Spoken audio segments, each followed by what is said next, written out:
তাবিজে শিরিক করবে। এটা হলো ঈমানের মানদণ্ড।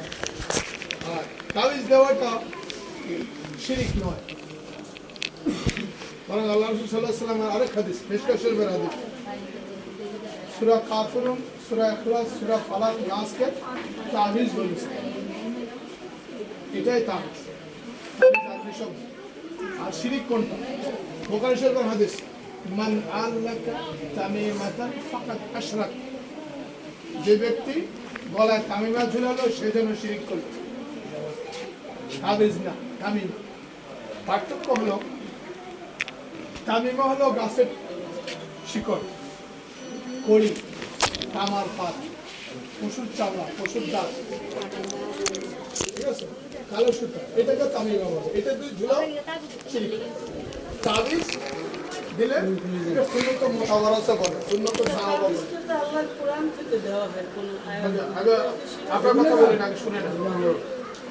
এবার বলো, তুমি যেই ভার্সিটির আন্ডারে পড়ছো, ন্যাশনাল ভার্সিটি, কোন ভার্সিটির আন্ডারে?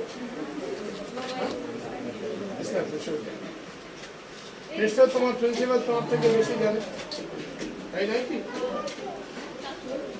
বুখারী শরীফের সংকলন যিনি করছেন, সংগ্রহ যিনি করছেন, ইমাম বুখারী, ওনার ওস্তাদের নাম হলো আবু বকর ইবনে আবু শাইখ, যার কাছ থেকে উনি হাদিসের দ্রাস নিয়েছেন। ওনার ওস্তাদের লেখা একটা কিতাব আমি বলছি, নাম হলো মুসান্নাফ ইবনে আবু শুআয়ব নামের একটা কিতাব,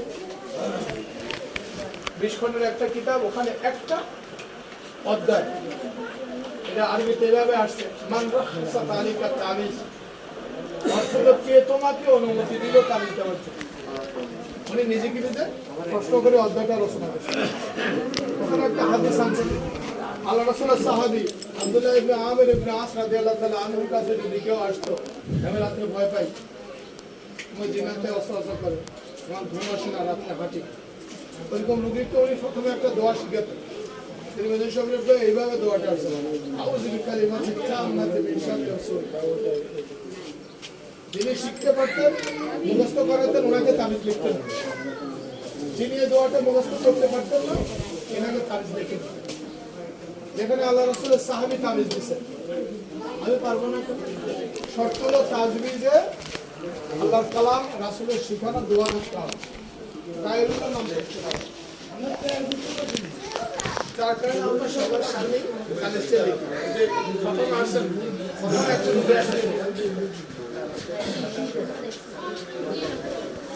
ইনি মাদানী সাহেব, ইউসুফ আল মাদানী, বড় একজন আলেম। একজন বুড়া মানুষ